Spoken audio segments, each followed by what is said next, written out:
అది దట్టమైన అడవి, కుండపోత వర్షం. ఒక పాడుబడిన రాతి మంటపంలో ముగ్గురు స్నేహితులు రామయ్య, సోమయ్య, వెంకయ్య తలదాచుకున్నారు. వారి ముఖాల్లో తీవ్రమైన అలసట, ఆకలి కనిపిస్తున్నాయి. సోమయ్య, ఆకాశం చూస్తుంటే ఇప్పట్లో ఈ వర్షం ఆగేలా లేదు. ఉరుములు మెరుపులు భయపెడుతున్నాయి. ఈ పాడుబడిన మంటపంలో ఇంకెంతసేపు ఇలా ప్రాణాలు గుప్పెట్లో పెట్టుకుని కూర్చోవాలి? నాకు ఆకలితో పేగులు కాలిపోతున్నాయి రామయ్య. ఉదయం పల్లెటూరు నుండి బయలుదేరినప్పటి నుండి ఒక్క పచ్చి మంచినీరు కూడా గొంతు దిగలేదు. తెచ్చిన సరుకంతా సంతలో అమ్ముడుపోలేదు. కనీసం కడుపు నిండా భోజనం చేద్దామంటే చేతిలో చిల్లి గవ్వాలేదు. అంతా నా కర్మ. మీ మాట విని ఆ పసుపు మిరపకాయల వ్యాపారం చేయకుండా ఉండాల్సింది. ఆ దళారీగాడు మోసం చేశాడని తెలిసేసరికి పుణ్యకాలం కాస్త గడిచిపోయింది. ఇప్పుడు చూడండి, నడి అడవిలో ఆకలితో చచ్చే పరిస్థితి వచ్చింది. గతించిన దాని గురించి ఇప్పుడు ఎంత బాధపడినా ప్రయోజనం లేదు వెంకయ్య. ముందు ఈ రాత్రికి ప్రాణాలు ఎలా నిలుపుకోవాలో ఆలోచించాలి. నా సంచిలో ఒక చిన్న మూట మిగిలి ఉంది. ఉదయం నా భార్య కట్టించిన సద్ది అది. అందులో కేవలం 3 రొట్టెలు మాత్రమే ఉన్నాయి. నిజమా రామయ్య? అయితే ఆలస్యం ఎందుకు? తలా ఒక్క రొట్టె తిని ఆకలి తీర్చుకుందాం.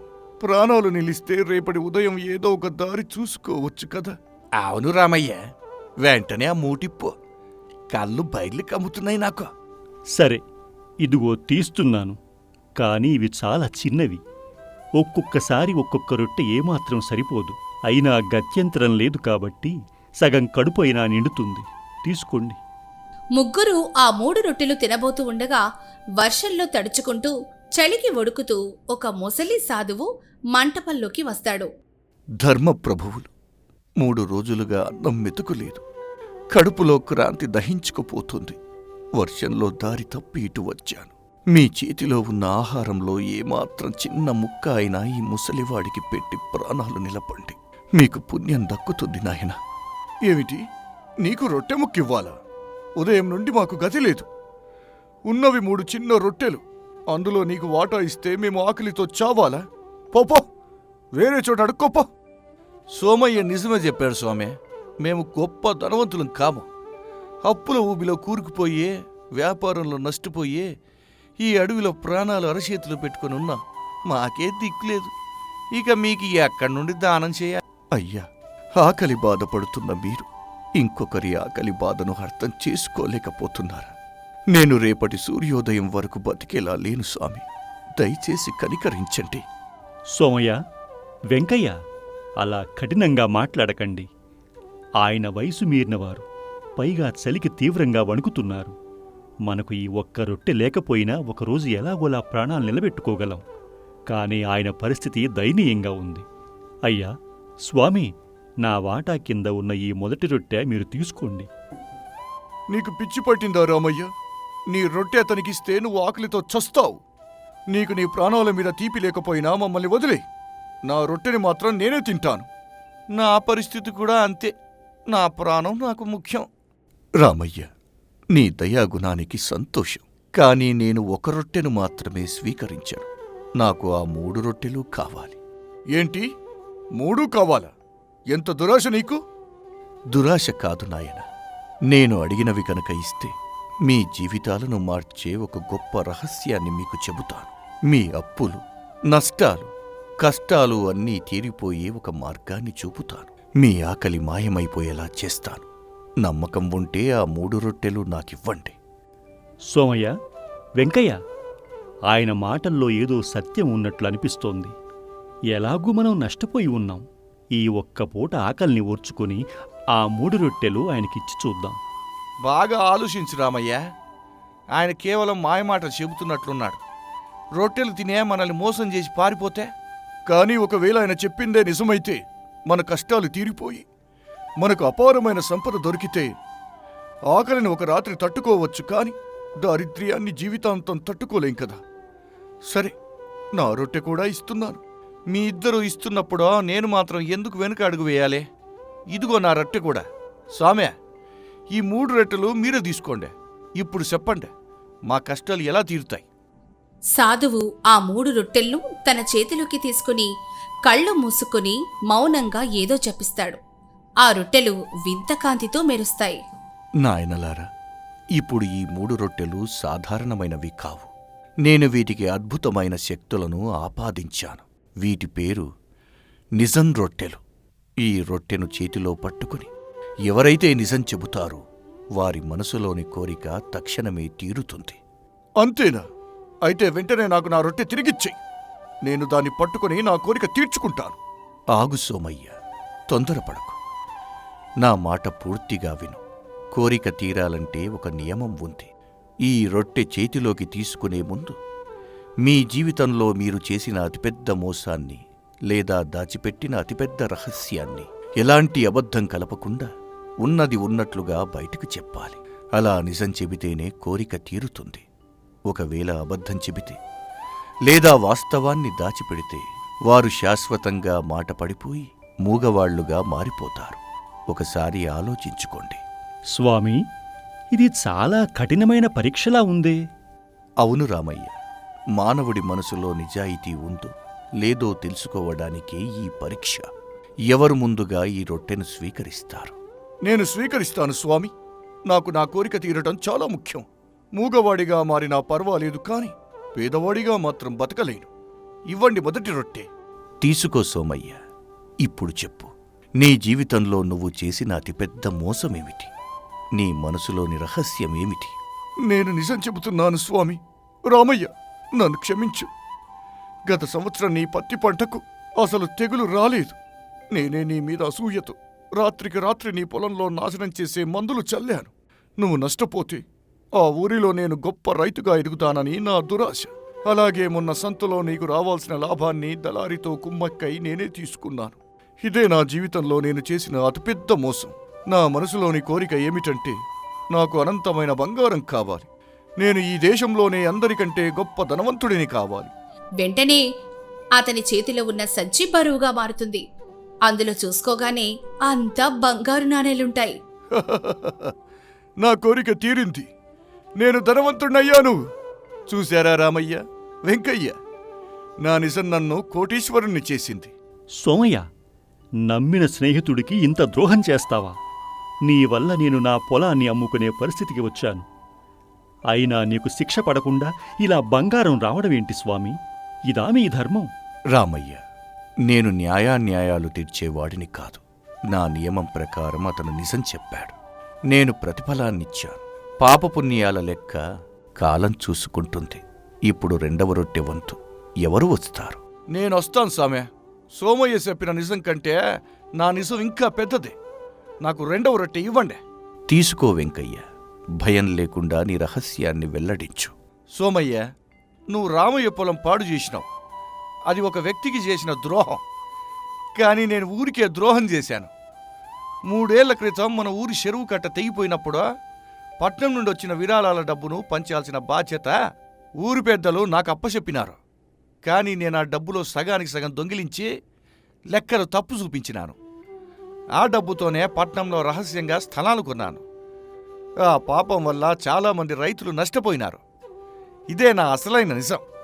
ఇప్పుడు నా కోరిక ఏమిటంటే నాకు గొప్ప అధికార పదవి కావాలి. నా మాటకి ఎవరు ఎదురు చెప్పకూడదు.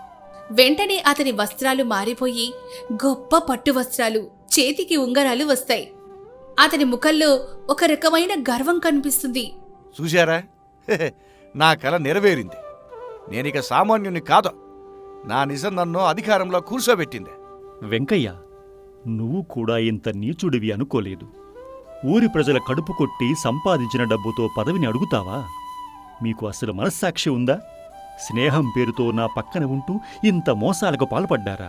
చూడు రామయ్య, లోకంలో నీతి నిజాయితీ అంటే కడుపు నిండదు. అవకాశం ఉన్నప్పుడు లాక్కోవాలి. ఈరోజు మాతో పాటే ఉన్నావు, కానీ మేం ధనవంతులమయ్యాం. నువ్వింకా అక్కడే ఉన్నావు. అవును రామయ్య, నీకు కూడా అవకాశం ఉందిగా.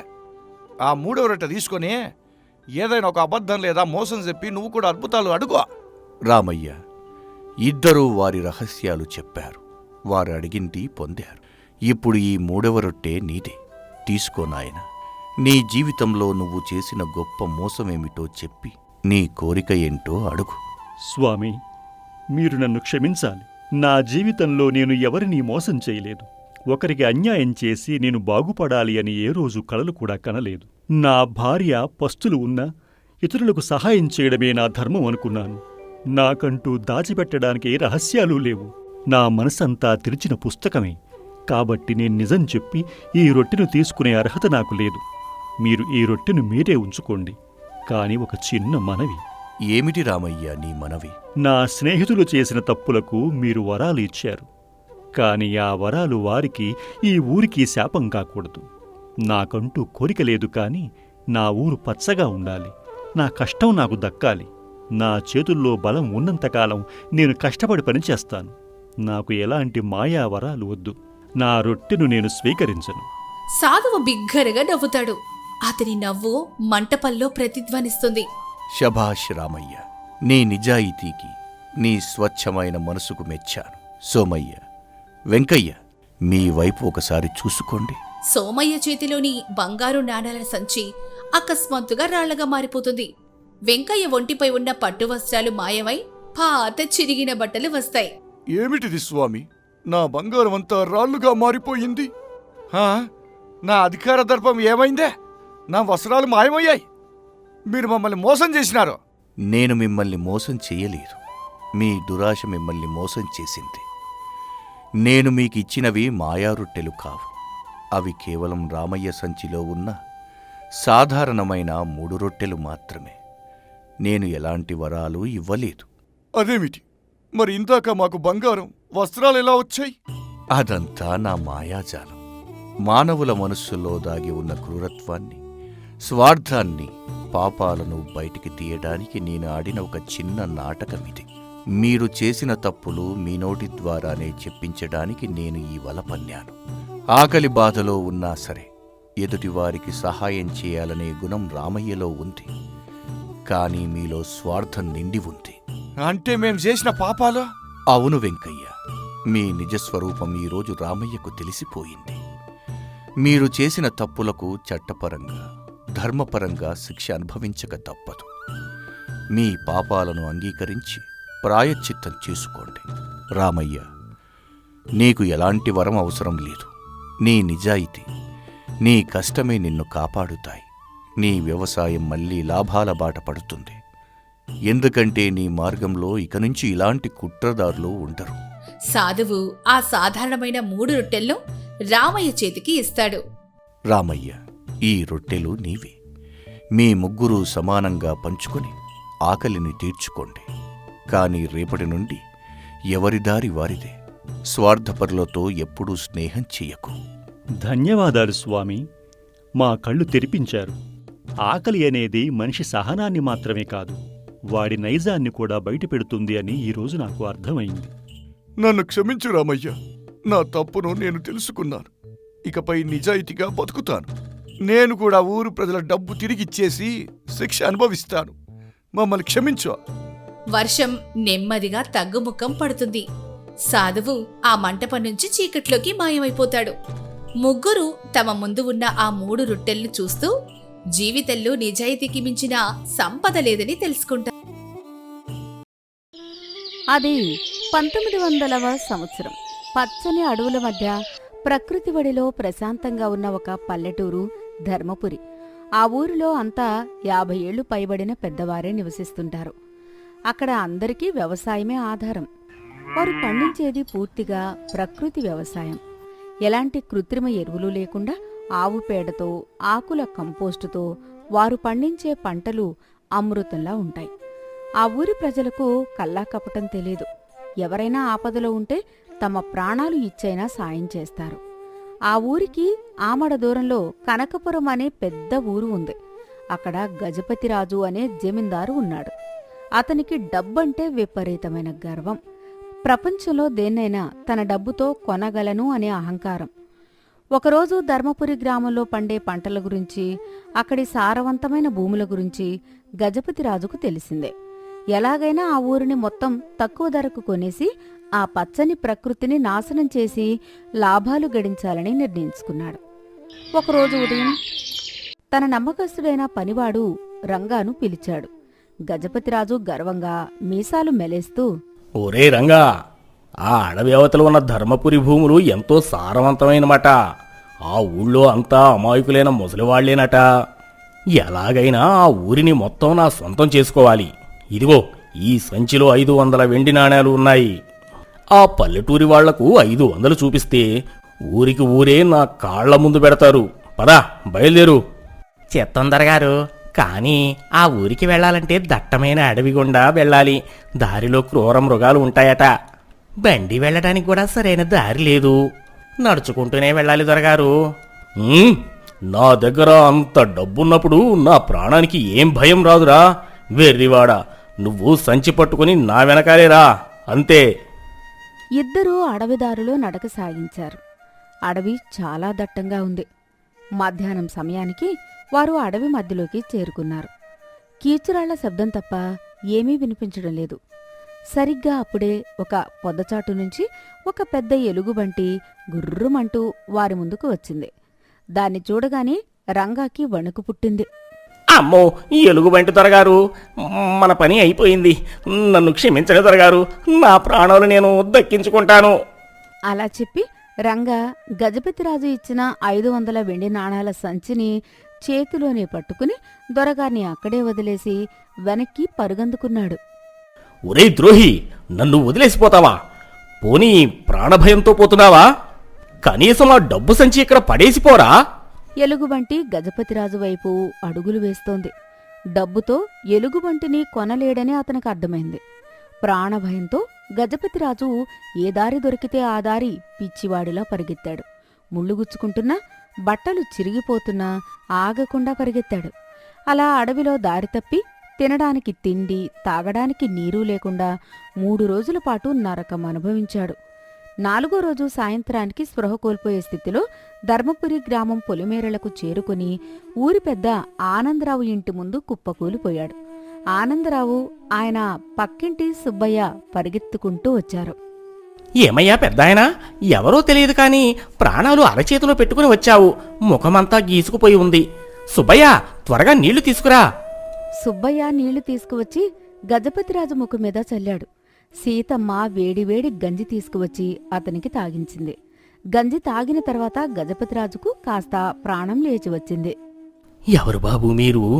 ఈ అడవిదారిలో ఎక్కడి నుంచి వస్తున్నారు? ఈ పరిస్థితి ఏమిటి? గజపతిరాజుకు తన అసలు ఉద్దేశం చెప్పడానికి ధైర్యం చాలలేదు. ఊరు కొనడానికి వచ్చానని చెబితే వాళ్ళు తరిమేస్తారని భయపడ్డాడు. గజపతిరాజు దుఃఖం నటిస్తూ, అయ్యా, నేను పట్నం నుంచి వస్తున్న ఒక వ్యాపారిని. నా పేరు గజపతి. నా పనివాడితో కలిసి ఈ దారి గుండా వస్తుంటే ఒక ఎలుగుబంటి దాడి చేసింది. నా పనివాడు నన్ను వదిలేసి నా దగ్గర ఉన్న 500 వెండి నాణేల సంచిని తీసుకుని పారిపోయాడు.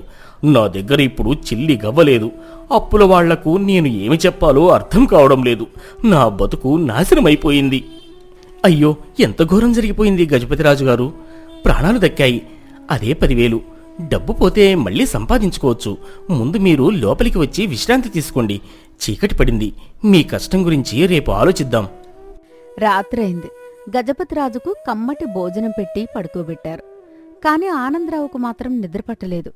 రాత్రికి రాత్రే ఊరి పెద్దలను తన ఇంటి అరుగు మీదకు పిలిపించాడు.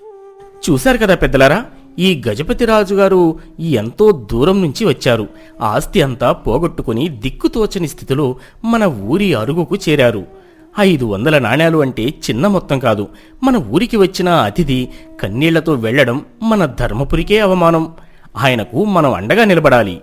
నిజమే ఆనందరావు గారు, కానీ మనం ఆయనకు ఎలా సాయం చేయగలం? మనమంతా కాయ కష్టం చేసుకుని బతికే రైతులం. మన దగ్గర 500 నాణేలు ఎక్కడుంటాయి? మన ఊళ్ళో 500 ఇళ్ళు ఉన్నాయి వెంకటప్ప. మనిషికి మనిషి సాయపడటమే మన ధర్మం.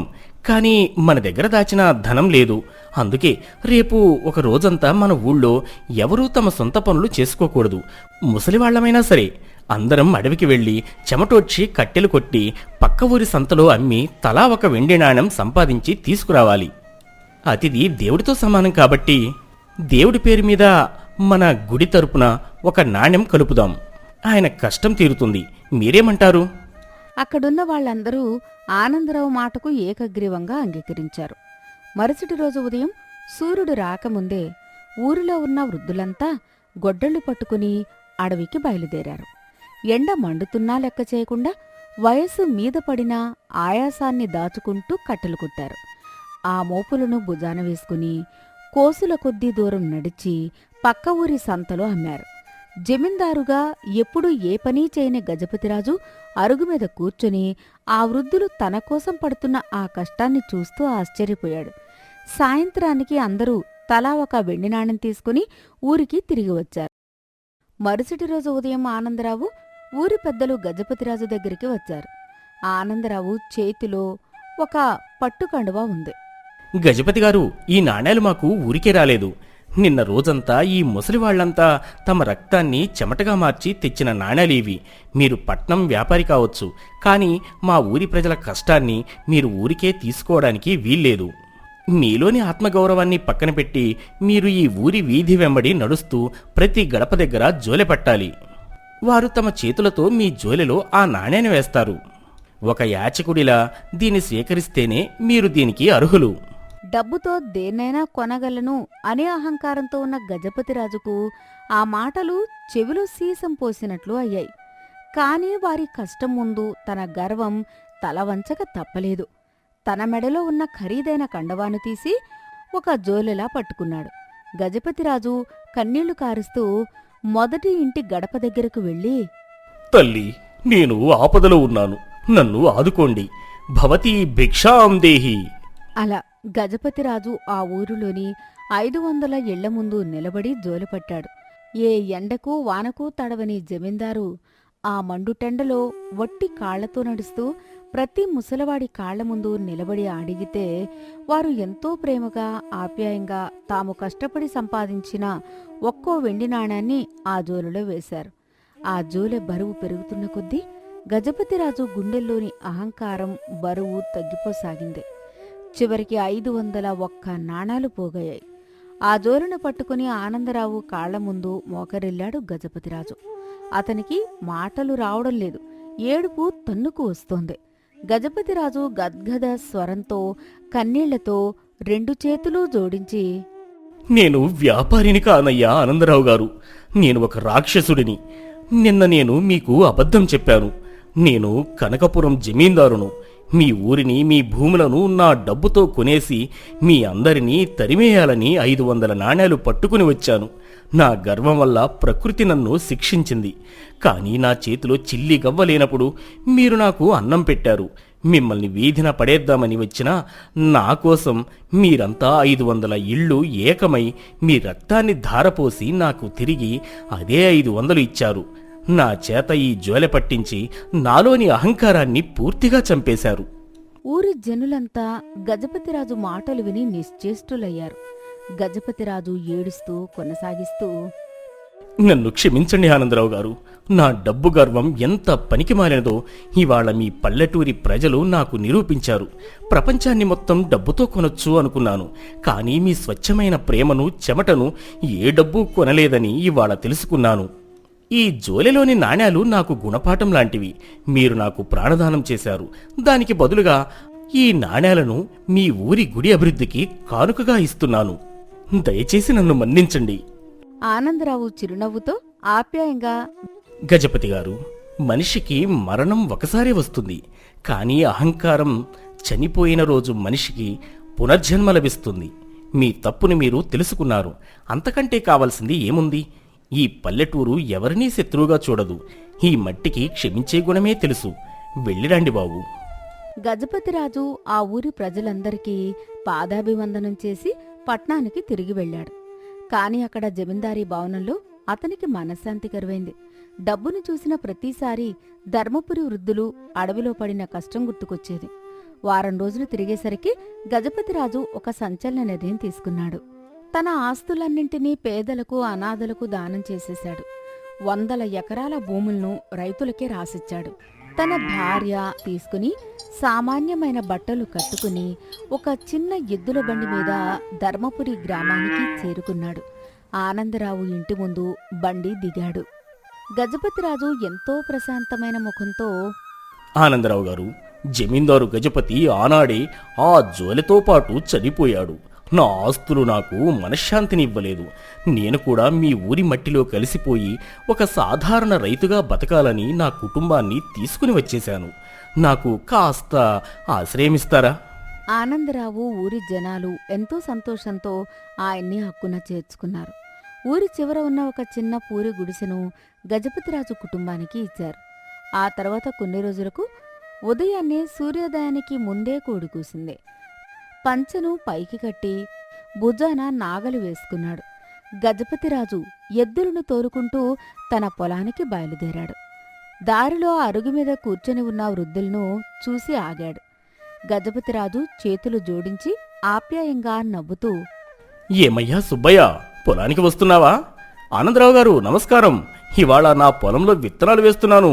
మీరు కూడా వస్తే సంతోషిస్తాను. తప్పకుండా వస్తాం గజపతి గారు. మీ ముఖంలో ఆ కళ ఈ పల్లెటూరి మట్టిలో కలిశాకే వచ్చింది. పదండి, అందరం కలిసే వెళదాం. అలా ఒకనాటి అహంకారి అయిన జమీందారు ఆ పల్లెటూరి ప్రజల మంచితనానికి తల వంచి ఊరితో కలిసి కల్లాకపటం లేని ఒక స్వచ్ఛమైన పల్లెటూరి రైతుగా మారిపోయి జీవితాంతం ఆనందంగా జీవించాడు. నీతి, డబ్బు దేన్నైనా కొనగలదు అనుకోవడం మనిషి అహంకారం. కానీ స్వచ్ఛమైన కష్టాన్ని, మానవత్వాన్ని ఎవరూ వెలకట్టి కొనలేరు. సాయం చేసే గుణం ఉన్నచోట ఎంతటి గర్విష్ఠి అయినా తన గర్వాన్ని వదిలిపెట్టి తలవంచక తప్పదు.